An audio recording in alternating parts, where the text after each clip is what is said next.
Welcome to the Next Level Income Show, where it's our goal to take your income, your investments, and your life to the next level. I'm Chris Larson. And I'm Caleb Wellborn. You can get our free book, newly launched on Amazon.com, at our website, nextlevelincome.com.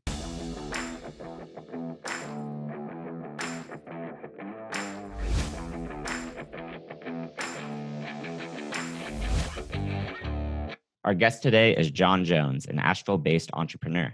Jon co-founded a creative and technology agency called Anthroware in 2013 to build products the right way, with a focus on design thinking and treating every project as a product. Anthroware exists to create products and brands that make it easy to do hard things, and their team of creatives, business consultants, and technology builders do so by obsessing over the people and organizations that use Anthroware software. Jon has a Bachelor's of Science and Master's of Science in Applied Physics and Nanotechnology from Appalachian State University, and he worked in corporate America as a scientist and then a software engineer prior to becoming an entrepreneur. In his role at Anthroware, Jon leads this rapidly growing company's business design, innovation, culture, and sets company goals.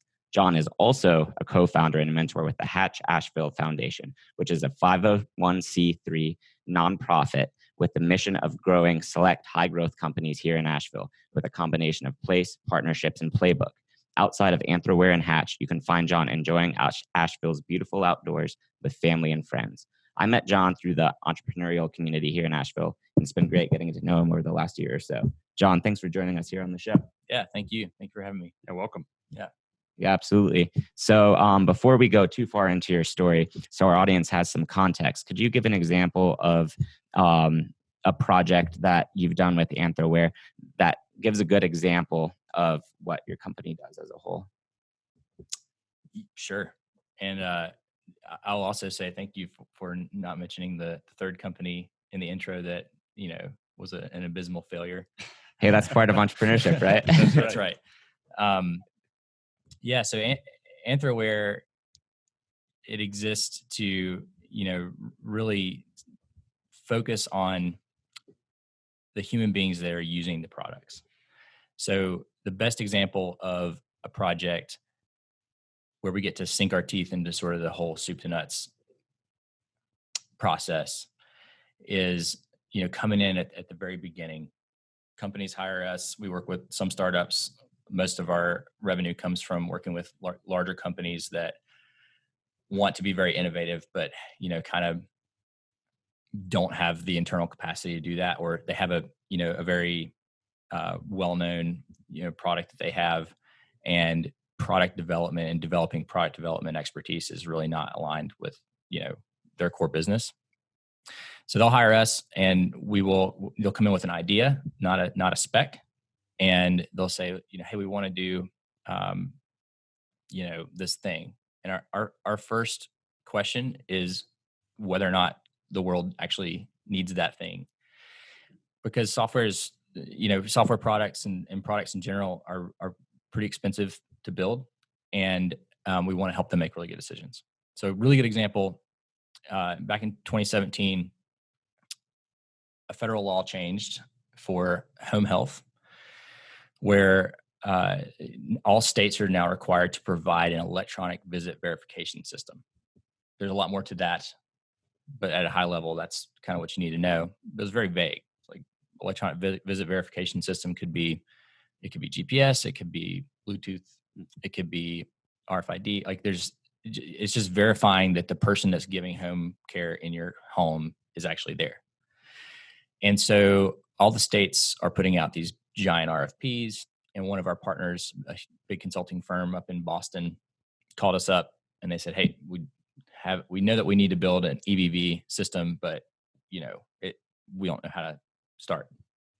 And so they have amazing subject matter experts. They have all these people that are way smarter than we are about that industry and that specific home health thing, but turning that, ethereal, did I say it right, idea into a product is really, really hard.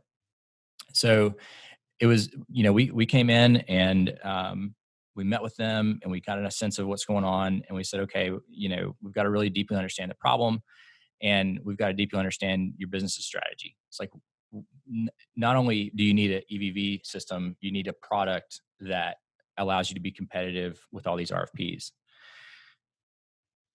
And as a side note, I think we talked about this when we met a few weeks ago, but out of the $1.3 trillion healthcare market in the US, home health is only 2% of that. It's pretty small, but it contains 40% of the total fraud. Interesting. So there's a massive amount of fraud in home health, which is part of the impetus for doing the EVV law change. And there's about 10 ways to commit fraud. And it's anything from, I'm going to show up and, I'm going to say, hey, Chris, why don't you sign my timesheet every week and I'll just give you $100 a week and not provide any care. Yeah. Which is bad, right? We want people that that are are $1,000. But $100 is, to a lot of people getting home health care is enough for them to say, yeah. He just takes everything to the next level. I get it.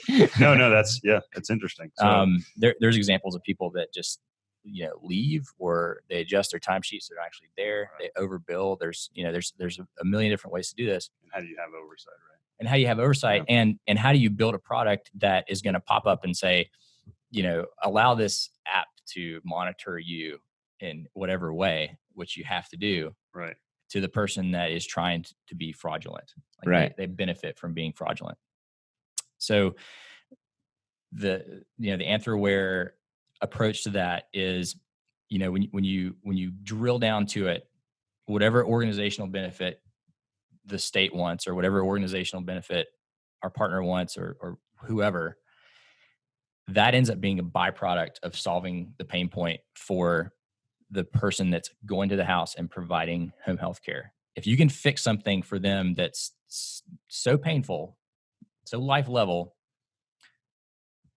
and take that hard thing and make it easy, then they'll use it, even if it says, hey, I'm going to big brother and watch you a little bit. So that's what we did. We figured out that they've got a perceived pain point of paperwork and redundant, entry, and certainly maybe part of the fraud is actually just the paperwork being really hard to be accurate on. And we attacked that problem and made that 15 or 20 minutes, which they actually perceive to be much longer. And a lot of times when you're building products, the perception is the important part. If they perceive it to be harder or more frustrating or more of a time suck, then if you fix it, it's even better. So you're looking for one or two really delightful things to put into a product that get people to use it habitually. Yeah. And now if those home health providers use that product over and over and over again, then you can kind of see where the organizational benefit is the byproduct of solving their problem. Yeah. So all of that groundwork, we were able to, if you imagine thinking about the psychographics and demographics of the people that are going to be using it, and what are their pain points, what speaks to them, who are they, are they mostly, men or women, where are they coming from? What is their life like?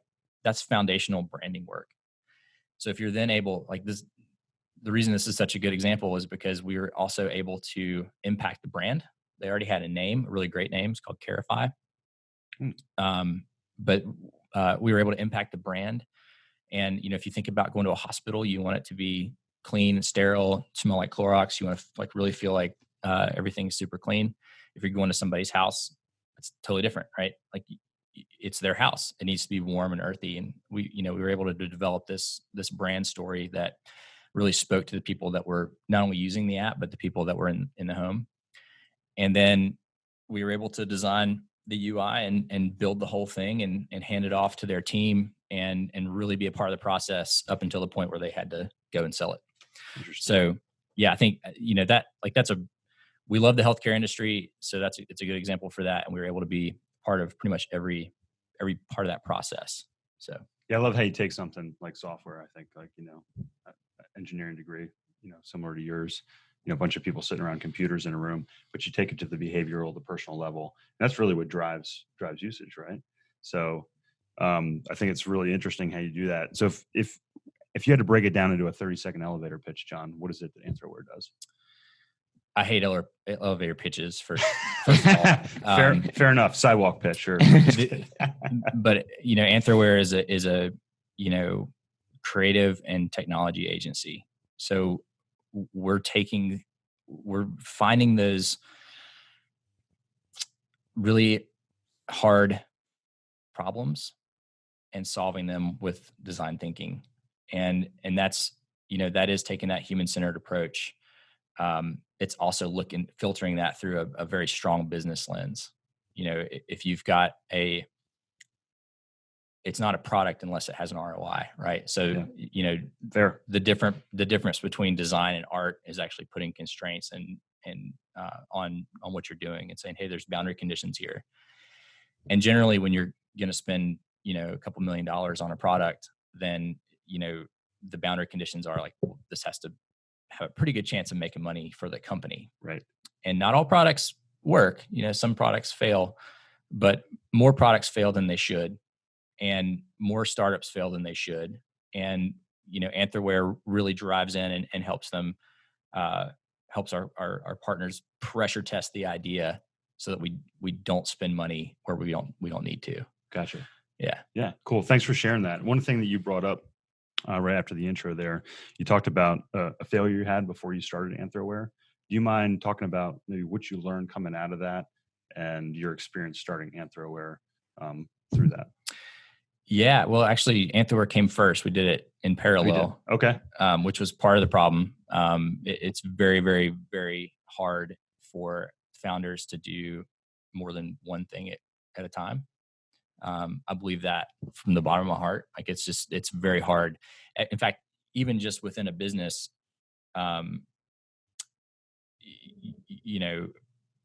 Peter Drucker would say, part of being an effective executive is really focusing on one thing at a time, taking that the thing that your organization needs the most and doubling down on that, and that's your primary job. Yeah. And there's a lot of examples of why that works. When you take that to the next level and say, I'm going to start another business, unless your business is fully stable, and by stable, I mean every major lever that you could pull in your business is very, very predictable. If you step away from your main job to be done for the core business and try to do something else, you will cannibalize one business and affect the chances of the new business to succeed. So one of the biggest lessons learned is that I do not have the capacity to do more than one thing at a time really, really well. Anthroware was going through kind of a slow time, and we had a couple engineering resources available, and we had kicked around this idea that we really liked, and we wanted to keep the team employed. We had the money to do that, and we said, okay, we're going to have you guys work on this idea. And it's actually one of the few times that we've done something like truly innovative from a technology standpoint, which is kind of a whole nother conversation. But, 9 times out of 10, when we are innovative from a product development standpoint, we're either innovating the experience, the design, or we're innovating the business model. We've innovated technology a few times. And I think companies that tell you that they innovate technology over and over again are using that as a sales pitch, and it's not real. Yeah. It's very, very hard these days to actually do something, new and novel in technology. That is an aside. So we developed this app called Koio. And have you ever been to like a networking event and feel like you've like totally wasted your time?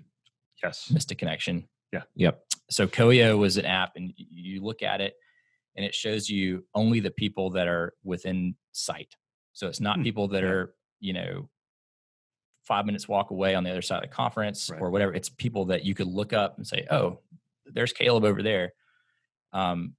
He's in the room, to make connections that I'm the perfect connection. And you can put the phone back in your pocket and go walk up and have a natural conversation. So it's like, do you remember that, that old commercial? It's like, an investment firm or something, with the bubble, and everybody's got their number. Yeah. It's like, what's your number? Yeah.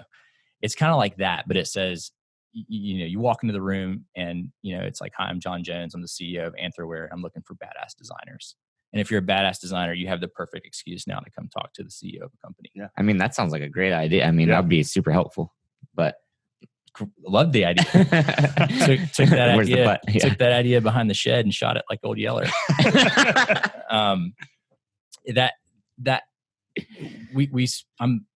I will not say how much money or personal money that we spent on that app. Too much that came from Anthroware. It was multiple hundreds of thousands, and we got through the technology piece, which was expensive. We built that first instead of running design experiments and actually running selling experiments from a design phase. Which is now, we would never make that mistake now. That is a lesson that we've learned. It is 10 times more expensive, literally 10 times more expensive to experiment in the build phase than it is to experiment in the design phase. So everything that we learned in COIO, there is that one light switch that turns on. It's like, can we build the technology? Can we do that? And that's a pretty big question mark. But a bigger question mark is, will people buy it? Yeah. And we could have figured that out during a design phase and running selling experiments, showing prototypes that were fake. Right. And then gotten the answer that like, hey, this is going to be really, really hard to sell to conference organizers. Yeah. And it's going to be really hard to sell for people to understand it and get it without some hand holding. And we may have decided to not spend the rest of the time trying to figure out if we could do the technology or not. Yeah. So learned a ton. My partner Jason and I joke around about getting our MBA from the School of Hard Knocks with that failure, but it is dramatically affected how we do business now, and we're able to serve our partners and our community a lot better because of that failure. Yeah. No, I appreciate you sharing that, because that's one of the things we try to teach our boys. We were just talking like before the show here, we both have kids, and we ask them like, hey, what's your biggest failure today? And, it's okay to fail. It's okay. Yeah. You learn from failures. You get burned by the stove. It sears it into your memory. And I feel like, training sales reps for nearly a decade now, I've always told them like, you got to make some mistakes to remember that. Yeah. And sometimes it's, it's a balance. Like, do you let people make a mistake? Do you not? You want them to make the mistakes. You want people to experience it so they remember and learn, but it's a fine balance. And I feel as entrepreneurs, when you're out there taking the risk, sometimes you just have to make the mistake to really do it. And as long as it doesn't destroy your opportunity to continue to move on. So it's pretty cool that you were doing it concomitantly with your current successful operation. Well, I think that we could have been a lot more successful had we focused on Anthroware. Yeah. But I mean, you just said something about training your salespeople, and one of the subtle things with that comment is you had, as a manager, you had to actually give them the opportunity and not shield them from the pressure of doing that. Yeah. That's really hard as a parent Yeah. to let your kids do that. And I think that does come out in the business world quite a bit. If you're actually wanting to grow people and manage them well, that you can't shield them from the pressure of their job. That's right. And it's so easy to try to shelter that. Yeah. No, it's really hard. I mean, and I don't know, I'd be interested in hear your take on this too, John. When you're scaling a business, going from like, I was a sales rep for, 12 years, 13 years into a management role. I went through a kind of a period where I was training people as well into that role, but you want to do it all yourself, because an entrepreneur, you probably can do it all yourself, and relinquishing that control, knowing that you might not make that mistake. I found that's even harder, because you're like, well, I could just step in here, solve this myself. They don't have to experience the pressure, and we both get the result we want. So it's a real balancing act, I found. I couldn't agree more. I guess Q4 of last year was pretty slow for us, and it has swung back the other way. Despite everything that's going on, I feel extremely blessed.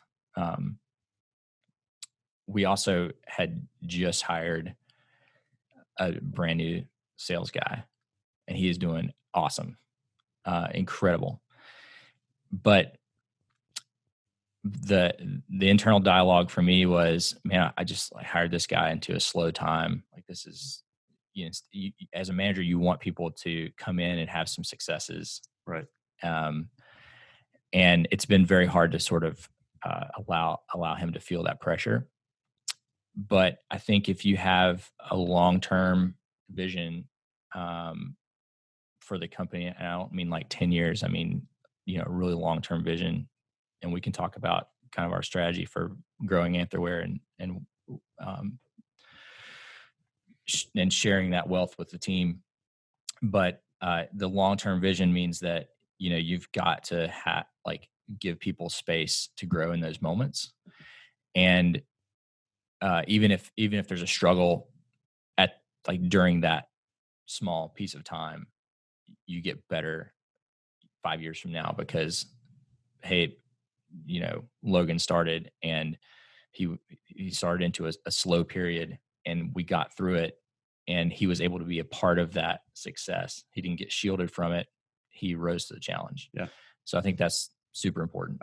I think that's a great lesson. Just case in point, you look at the companies that came out of the last recession, and I know we're kind of facing, as we're recording the show, the coronavirus and all this uncertainty. Yeah. I feel like these down periods, they're what develop companies that are able to push through and do that. It sweeps out some of the companies that aren't able to survive, or the people that can't survive. It makes the companies that can that much tougher. And that's where, like, the Facebooks, you look at all the companies that came out of 2008, 2009, 2010. It was a bad time, but they're the FANG stocks right now. Yeah. It's companies like that continue to grow. It's pretty interesting to think about that. Well, and in our world, there's a lot of sort of bad players out there. If you talk to any executive or anybody that's had an experience with building a custom product, whether it's digital or not, there's a lot of negative experiences out there. There's and I think maybe even especially with some of the larger teams that are doing it now, like Accenture, McKinsey Digital, stuff like that. They're going to put 150 people on your product, and you spend $30 million and it doesn't work. Wow. And yeah, Hertz was in the news. Hertz and Accenture, and they're in the middle of a big lawsuit, and it was $30 million, and the app didn't work. So I my hope is that another thing that the recessions generally do is that it makes it really hard for you to succeed if you're not really good. And and we're really good. So I'm not looking forward to it at all. I think it's going to be tough, but I do feel like we're due for a recession. We're just based on time. Something like this could definitely speed it up. There's a million talking heads on TV right now about the coronavirus. It's been mentioned in the news 1.1 billion times already. That's interesting statistic. Well, especially when you compare that to how many times like SARS was mentioned in the news, right. And so I think part of the, I believe in science, right? So I believe it's a pandemic. I'm going to believe what World Health Organization says. I don't believe it's containable. I think that we have to take measures to slow down the curve. But I do think it's been sensationalized just by the sheer amount of media coverage. Because I think SARS was mentioned in the millions or tens of millions, and that's a huge step up to get to 1.1 billion mentions in the media. Wow. But I, from a strategic standpoint, companies should be preparing for this kind of thing. Yeah, exactly. Yeah. So earlier, John, you were talking about how you tried starting this side company while also building Anthroware, and the lesson that you learned being, focus on one thing until your company's stabilized. So say someone listening has the idea of a company or a business that they want to start, but they're currently, like you, used to be working in the corporate world, full-time job, and they have the spark of an idea that they think will be great, and they want to eventually leave their corporate job to run this company. What sort of advice would you give to that person with that idea in their head and in their consideration of whether or not they should do it and how to go about it? I would give a lot of advice. I'll try to distill that down just in the matter, to be respectful of everybody's time. But I think that super easy to get really excited about your own idea, Mhm. and it just doesn't freaking matter. Right. Like what you're excited about building doesn't matter. What some expert tells you should build doesn't matter. And you have to go figure out whether or not the people that are going to buy it are willing to buy it before you spend a ton of time and energy on it. Period. They're the ones that matter. Your opinion doesn't matter. You have to figure out whether or not somebody will buy it. And what I talk to entrepreneurs over and over and over again through my work with Hatch, and I have a couple people that I'm mentoring just from a personal basis. That it's not about whether or not people like your idea, because they will say they like your idea because they like you. Right. You have to know whether or not they will buy it. And the currencies it's not always money. Sometimes it's reputation or time.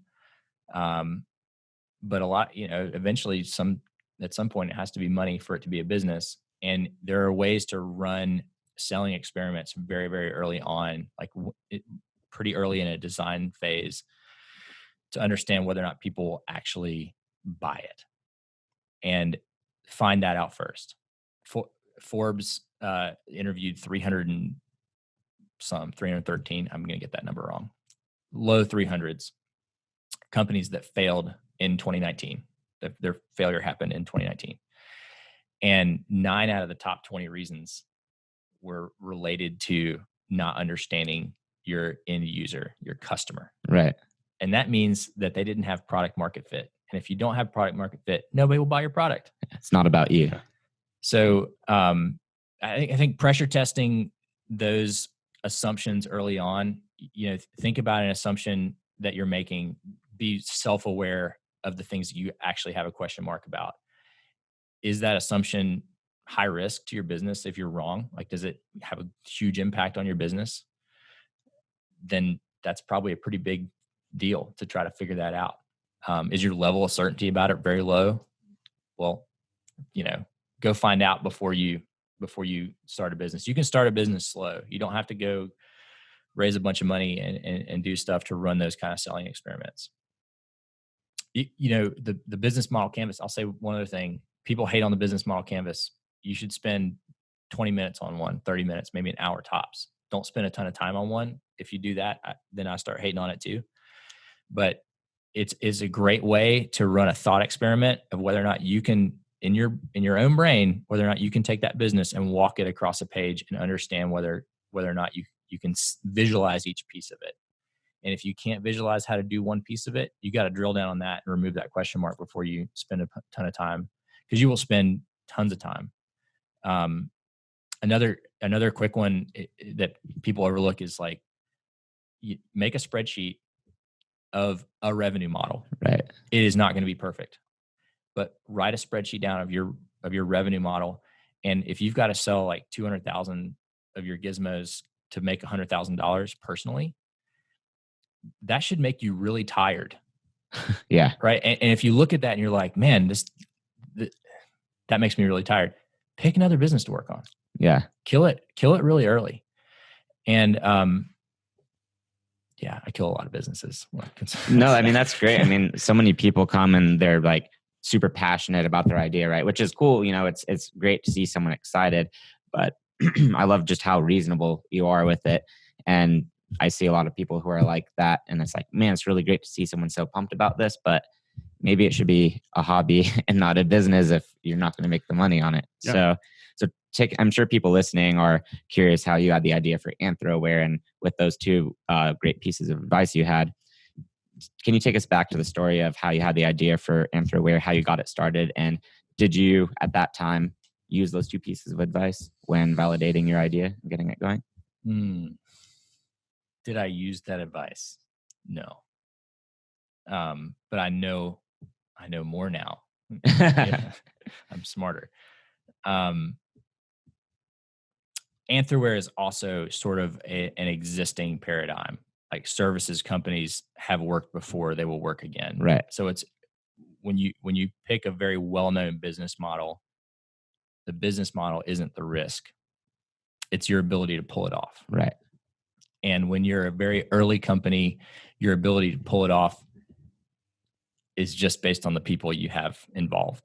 That's it. Mm-hmm. And if you look at companies that get acquired, if they get acquired really, really early, they get acquired because of the people. If they get acquired later, they get acquired because of the processes.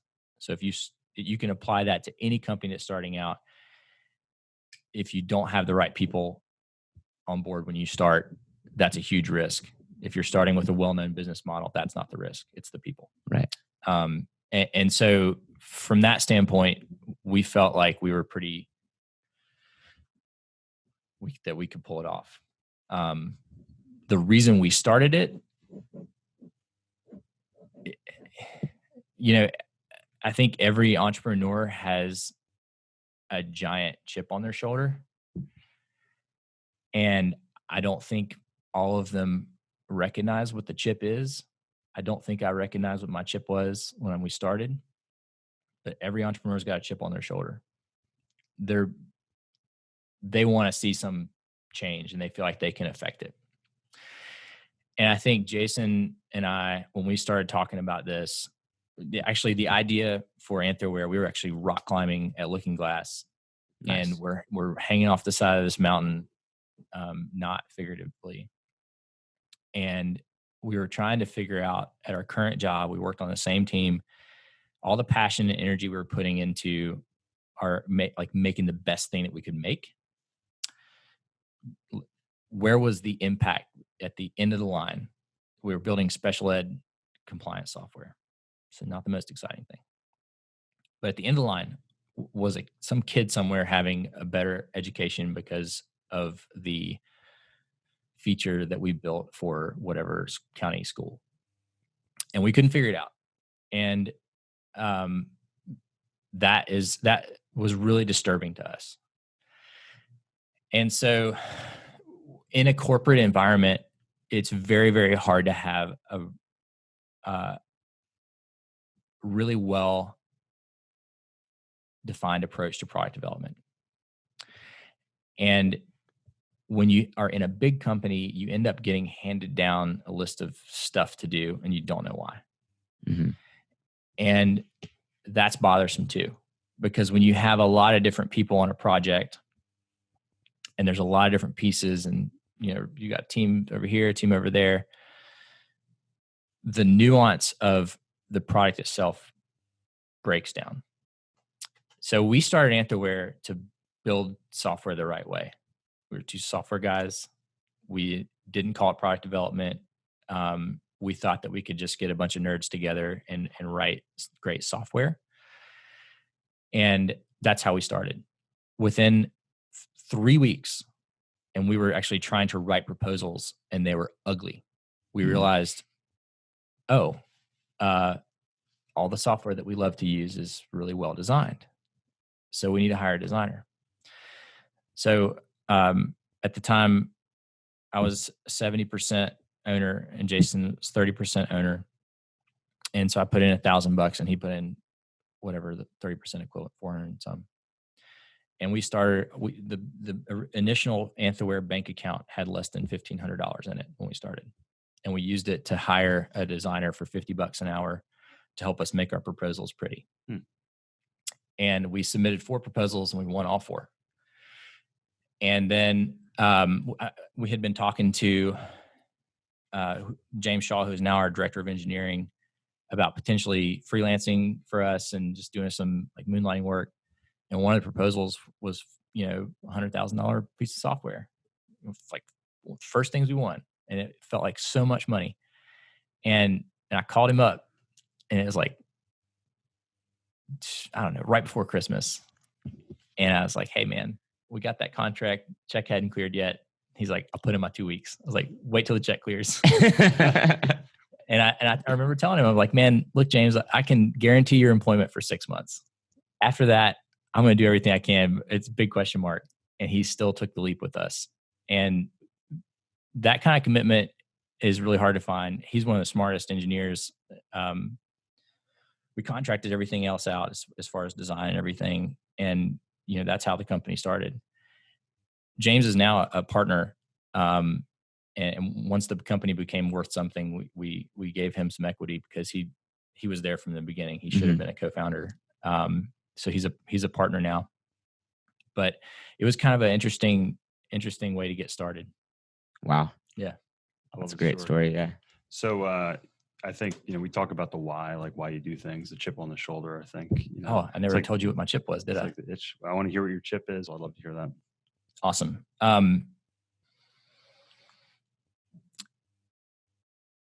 My chip is pretty simple. I think there are so many cases of products that get built that shouldn't get built. They shouldn't get validated. People have bad experiences. They don't have the impact that you want. There's so many problems in the world that we can address by having, a human-centered approach to how we develop things. And it's still very, very rare to find companies and agencies that actually do that in a benevolent way, like a way that you're just trying to help. And so part of Anthroware is to stop that madness. We should not build,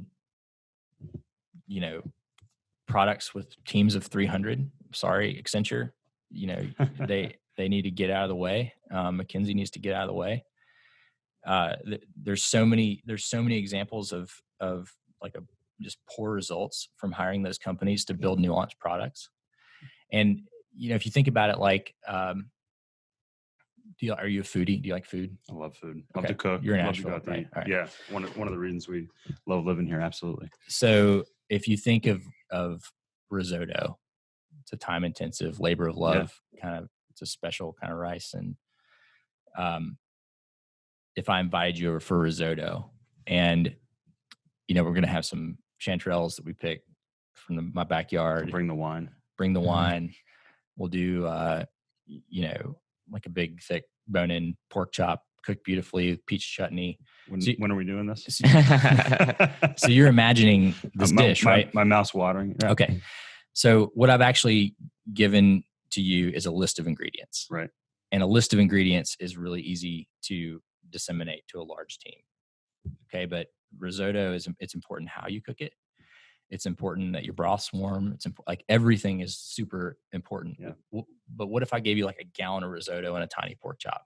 Right. What if I gave you, what if I put it in a blender and just like gave you a rice meat milkshake? Yeah. It's not just the ingredient. What you're saying is it's not just the ingredients. It's the experience, right? Especially when you go out to eat. Yeah. So I think you really can't have it's very hard to communicate an experience to a large group of people. So chip on the shoulder, do this from Asheville, be one of the best agencies in the country. You don't have to go to Austin or Boston or San Francisco to get, that quality of work. Do it in a way where we take care of our team, where, a lot of agencies that are small that are doing this are working their teams to the bone. I mean, it's churn and burn, 70, 80 hour average weeks with more than that some weeks, and people stay there for 2 years and leave. Yeah. Like prove that you can do that from Asheville in a way that doesn't burn out the team. And I think our town needs to see that, the way that we value creatives, the way that we value tech people and everything else is we can do more. Love it. Yeah. Yeah. Love the focus on small teams too. Have you seen the new movie Ford versus Ferrari? I love that movie. Yeah. Yeah. I watched it a couple weeks ago. Awesome. Remember, like I was thinking about the part where Carroll Shelby goes in and says you can't build a race car by committee. He's like, I just saw this paper get pushed between 15 people on the way in here. And then I forget the other executive's name that they basically pushed out of the way to put him in charge. But yeah, did that part resonate with you? Oh my gosh. Yeah. Yeah. And that, like, that's a great example. I hadn't put it in reference to small teams in business, but I think I might steal that from you. Hey, yeah, feel free. I like that. One question we always ask is if you could go back with everything that you've learned over the years and talk to your 25-year-old self, but only give him one piece of advice, what would that be? It could be about anything, business, life, anything.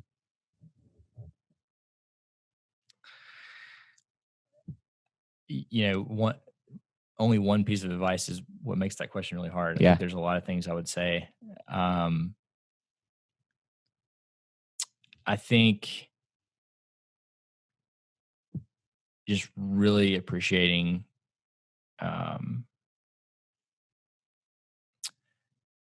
the wisdom of the old people in your life. Mhm. Like, we don't have any old people in our family anymore. And I would want to spend more time with them. There's a lot of other advice I would say, like dream really big. I had a journal of like side hustles I wanted to do because I didn't think I would make enough money as a scientist to do what I wanted to do. And they were all really pretty small vision stuff. And so I eventually did start dreaming big, but it took a while. I would encourage the 25-year-old me to dream really big. That's awesome. Yeah. That's Both awesome. of those are great. Yeah. Yeah, I love it. John, this has been really enjoyable having you on the show, hearing your experiences and learn more about your business. If listeners want to get in touch with you, they want to learn more about Anthroware, they want to get more than the elevator pitch, how can they get in touch with you? They can ping me on Twitter. I'm just, Runaway Worker on Twitter, Instagram.